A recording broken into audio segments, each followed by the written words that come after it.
as you suggested earlier, let's cleanse our palate. Yes. Let's talk about beer. Michael, what do you got for me? Or should I go? You go. Why don't you go? Because you have one of the biggest beer brags we've had on the show. Yes. Well, you're kind of writing a check that I can't cash here, Michael. Okay, yeah. But I did make it safely back from Dark Lord Day out in wonderful Munster, Indiana at the lovely Three Floyds Brewery and Distillery. Oh, okay. I hadn't seen the distillery. They were building it last time I was there. Mm-hmm. But it's, as we established on the last one, it's essentially an excuse for beer nerds from the world over to come in and just hang out, get a really fancy beer. I got French Vanilla Militia as my variant, which has coffee, vanilla, cocoa nibs aged in a muscat barrel. That's right. That one sounded good. It did sound good. Cousin of the show got the Ronaldo, which is the Michigan tart sour cherries. It's cherries in a muscat barrel, I believe. That sounded really good too. It did. I'm going to sort of split up the two major styles that we had into two different beer brags, so I don't have to think about it because I'm still healing.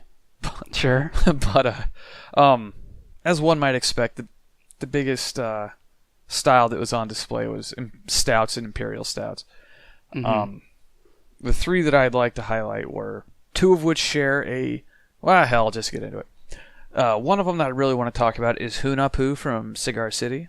That I've seen that highly ranked on, and for good reason. Mm-hmm. It's basically Cigar City from, I think they're in Tampa. I could be wrong. Yeah, I've had some of theirs before, but not that one. I had not, but it is an imperial stout. It was delicious. We had it on tap even, which was delightful. Ooh, okay. That's nice.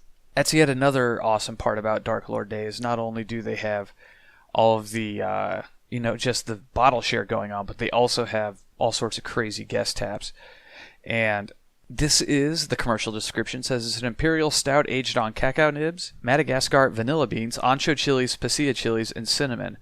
And as we've established, I'm not generally much on chilies in beer, save for Jocavesa perhaps, but the balance on this is unreal. Like, you get a little bit of everything.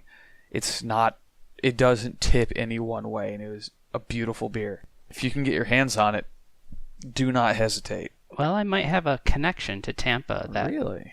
Yeah. Get us some then. All right. Side note, the amount of Hunahpu's dead soldiers, empty bottles, whatever you want to call them, that we saw just laying around was unreal. Like, we went into the big tent, because they have a big tented off area with, like, picnic tables and what have you. It looks like a war zone by the time the day is over. Like, there are just bombers everywhere. I have some pictures. Maybe I'll post them on the Facebook page. It's just horrific. And, like, the table we sat at to rest our feet for a bit had at least, like, 3 or 4 Hunahpus sitting there from various years.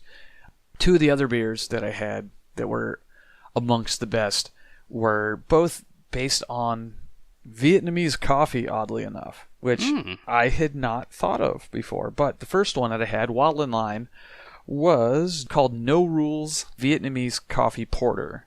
And it's from Perrin Brewery. Mm-hmm. Basically, it has Walter Sobchak from The Big Lebowski hanging out on the cover. Because, this is not Nom, there are rules. Oh, yes, I see. Commercial description was, this is a 15% Imperial Porter was made with coconut and turbinado sugar, then laid down and aged in bourbon barrels for several months. Coconut. It was delicious. I don't know what year it was, but the coffee really popped through. I don't know what makes Vietnamese coffee special, but it was delicious. And we also had, and oh boy, I hope I get the name right as I stall for time. I had AleSmith Vietnamese Coffee Speedway Stout, which, to be honest, I'm not exactly sure of the difference between a 15% porter and imperial stout, but but it was delicious. Yeah, I can't say enough about how much fun we both had at this, between the music, the security who had no idea what was going on with black metal playing, and just everyone being super nice. Just everywhere we went, whether it was, people running interference so that my arm didn't get crushed, or just people, like, oh, hey, we have all these weird beers. Hey, here, have this, have this, have this.